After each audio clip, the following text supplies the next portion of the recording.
A spirit. Are you a spirit? No. Dude. Are you a ghost? Are you a ghost?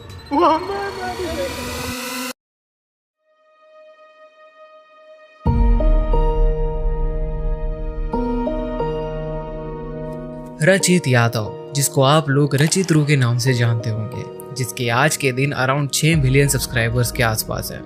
But let me tell you one thing, अगर आपकी as 20 से नीचे है तो आप में से मैक्सिमम लोग उसको रियली जानते ही नहीं होंगे कि आखिर कैसे उसने अपनी 60 to 70% ऑडियंस को स्कैम करके कमाई है। जी हाँ, अगर आप उसके सब्सक्राइबर बेस देखो तो 6 मिलियन सब्सक्राइबर्स है, लेकिन उसको 1 मिलियन व्यूज, कभी कभी तो 500,000 व्यूज के लिए भी बहुत ज्यादा स्ट्रगल करना पड़ रहा है। और बजाय कि उसका चैनल 2015 में एस्टैब्लिश किया गया हो, लेकिन अगर आप उसकी ओल्डेस्ट वीडियोस उठा के देखोगे तो 2020 के वीडियोस आपको देखने मिलेंगे।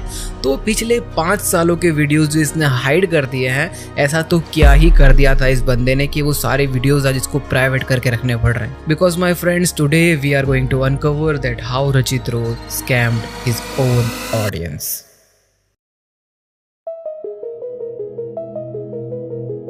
अभी फिलहाल मैं आपको इस बंदे के बारे में थोड़ी सी ब्रीफ जानकारी दे देता हूँ, जिससे आपको इस वीडियो के अंदर आगे आने वाली जानकारी बहुत ही इजीली अंडरस्टैंडेबल हो जाएगी। सबसे पहली बात, ये बंदा YouTube पे सिर्फ व्यूज और पैसा कमाने के लिए आया है। इसको फर्क नहीं पड़ता इसकी ऑडियंस क्या चाहती है, इसको फर्क नहीं पड़ता वो क्या दिखाना चाहता है, क्या बिलीव करवाना चाहता है। इसको सिर्फ व्यूज और पैसों से मतलब है। और वो चीज मैं आपको बहुत ही अच्छे से क्लियर करने वाला हूँ कैसे। अब देखा जाए तो YouTube के ऊपर हर 2-3 साल या 4 साल के अंदर ना ट्रेंड चेंज होता रहता है। पहले टेक्निकल वीडियोस ज्यादा चला करते थे, उसके बाद स्किट वीडियोस ज्यादा चला करते थे, फिर रोस्टिंग वीडियोस चला करते थे, फिर रिएक्शन चैनल चला करते थे। आज के दिन इंफोटेनमेंट और ये रिएक्शन चैनल बहुत ही ज्यादा कॉमन आपको देखने मिलते होंगे। और ये बंदे ने समय के साथ साथ वो सारी चीजें इंप्लीमेंट की है ताकि वो बंदा रिलेवेंट रह सके। और माय फ्रेंड्स, अगर ये चीजें बहुत ही अच्छी तरीके से की जाए तो ये चीज कोई गलत नहीं है। अगर किसी बंदे को इंटरनेट पे रिलेवेंट रहना है तो उसको टाइम के साथ चेंज होता रहना पड़ेगा। बट इसने हर नीश जो चेंज की है, उसने हर चीज में सिर्फ ऑडियंस को स्कैम और स्कैम ही किया है।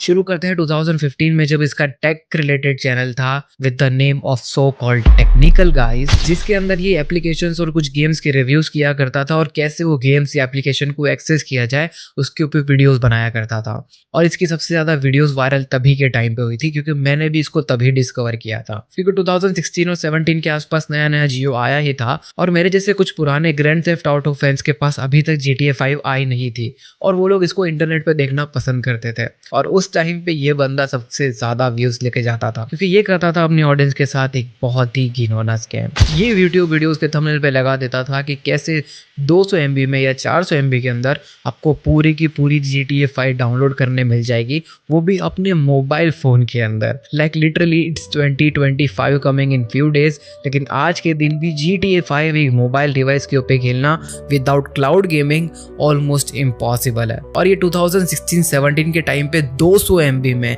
वो गेम डाउनलोड भी करवा देता था और लोगों को कहता था कि तुम इसको खेल भी लोगे। और वो टाइम ही ऐसा था जब लोगों को इंटरनेट के बारे में ज़्यादा नॉलेज नहीं थी, इसीलिए मेरे जैसे कुछ बेचारे सीधे साधे लोग इसके जाल में बहुत ही आसानी से आ जाते थे। और सिर्फ स्कैम ये नहीं था कि ये सिर्फ क्लिकबेट वीडियोस बनाया करता था और वीडियोस के अंदर कुछ सच्चाई नहीं होती थी, लेकिन उससे ज़्यादा ये उन वीडियोस के अंदर ये ऐसे URLs डालता था जहाँ पर इसको मैक्सिमम एड्स मिल सके। लाइक लिटरली हम लोगों को लॉकडाउन के बाद ये सारी चीज़ें क्लियर होने लगी है कि एडवर्टाइजमेंट क्या होता है, CPM क्या होता है, RPM क्या होता है और कैसे इंटरनेट पे पैसा कमाया जाता है।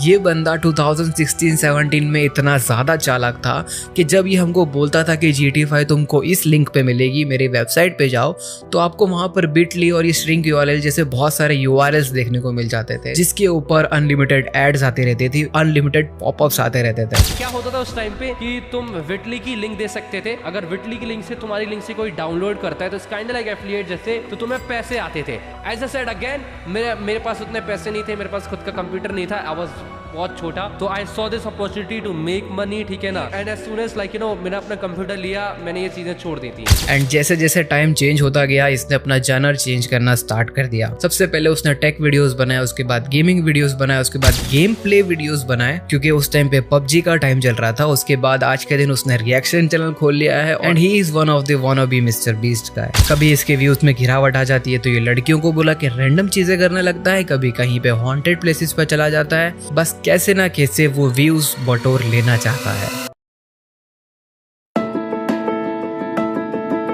अब मैं आपको बताता हूँ कि कुछ ही दिन पहले मेरी फीड में एक वीडियो आया था जहाँ पर रचित्रों के ऊपर ये सवाल उठाए गए थे। जो चीज़ें मैंने फेस की है वही चीज़ें उस बंदे ने भी फेस की थी, और मुझे तभी इस वीडियो का बेसिक आइडिया आ गया था कि मुझे इन वीडियोस के अंदर क्या क्या चीज़ें इंक्लूड करनी है। लेकिन क्योंकि उस बंदे ने सिर्फ अपनी स्टोरी टाइम टाइप वीडियो बनाई थी, उसने ज़्यादा रिसर्च नहीं की थी, और उन्हीं चीज़ों को काउंटर करके रचित्रों ने एक रिप्लाई वीडियो बना दिया जहाँ पर उसने कहा कि भाई मुझे प्रूफ ला के दिखाओ कि मैं तुमको ऐसी URLs देता था या मैं तुम्हें ऐसी चीज़ें दिखाता था जहाँ पर आप 200 MB में या 600 MB में गेम को डाउनलोड कर लोगे। अब बजाय कि वो बंदा बहुत ही ज़्यादा सच बोल रहा था, लेकिन अभी फ़िलहाल उसने कहीं भी प्रूफ इंक्लूड नहीं किए थे। लेकिन दोस्तों, इस वीडियो को बनाने के दौरान आपका भाई पूरा के पूरा होमवर्क करके आया है। अब बजाय कि उसने 2020 के पहले के सारे वीडियोस प्राइवेट कर दिए हैं, लकीली मैंने उसके सारे वीडियोस ढूंढे और इंटरनेट के ऊपर मुझे एक ऐसा चैनल मिल गया जो उतने ही साल पहले यानी कि 7-8 साल पहले उसके सारे वीडियोस को डाउनलोड करके अपनी चैनल पे डाला करता था, और 7-8 साल पहले के वो सारे वीडियोस आज के दिन उसके चैनल पे अवेलेबल है। I literally don't know this guy, और पता नहीं मुझे इतने वायरल होने के टाइम पे भी इसके ऊपर व्यूज क्यों नहीं आए थे उस टाइम पे, लेकिन ये चैनल समझ लो हमारे लिए ही बनाया गया था, क्योंकि उसके सारे वीडियोस इस चैनल पे अपलोडेड है। और मैं आज आपको दिखाने वाला हूँ वही सारे प्रूफ जो ये बंदा क्लेम करता है कि मैंने कभी नहीं किए।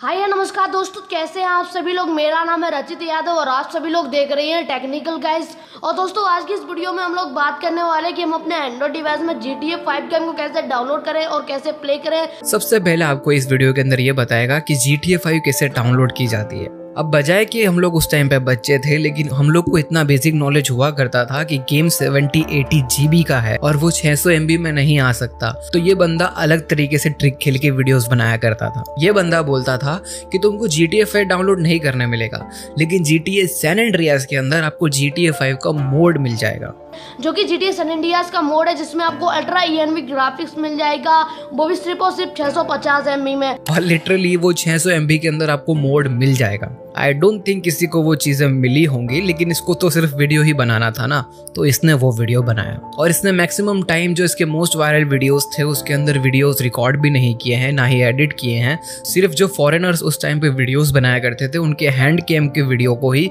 इसने उठा के डाल दिया और अपना वॉइस ओवर दे दिया और वही वीडियोस अपलोड कर दिया करता था। लेकिन जैसे जैसे यूट्यूब इवॉल्व हुआ, इस बंदे को रियलाइज हुआ कि मेरा इस टाइप का कंटेंट अब ज्यादा नहीं चलने वाला है, इसीलिए इसने सारे पुराने वीडियोस को प्राइवेट कर लिया, क्योंकि अगर वो सारी चीजें आज की ऑडियंस देखती तो इसकी पूरी तरीके से पुंगी बच गई होती। और आज के दिन ये इंटरनेट के ऊपर एक महाज्ञानी बन के बैठा हुआ है।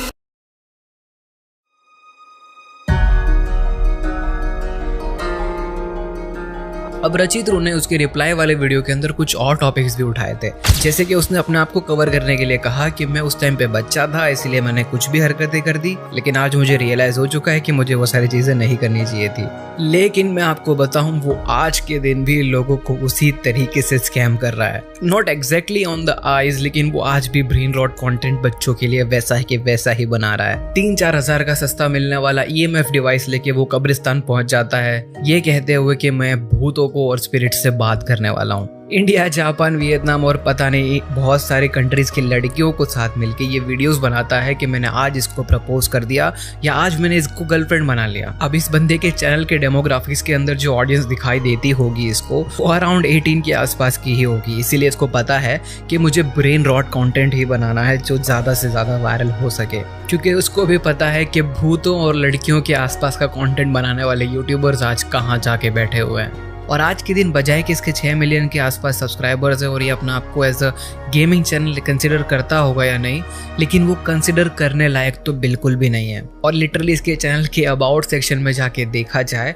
तो वहाँ पर यही चीज़ बहुत ही क्लियरली लिखी हुई है that this is the channel where Rachit started everything. मुझे कभी कभी फील होता है कि ये बंदा लिटरली कुछ अच्छा कंटेंट बनाने का ट्राई कर रहा है, लेकिन ये फिर से बीच में वही गर्लफ्रेंड वाला पार्ट, वही सारा सर्वाइवल और घोस्ट वाला पार्ट बीच बीच में लेकर आ जाता है। तो बस फिर दिल से सिर्फ ये एक ही आवाज़ निकलती है कि रचित और वो टेक्निकल गाइज आज भी एक स्कैमर है।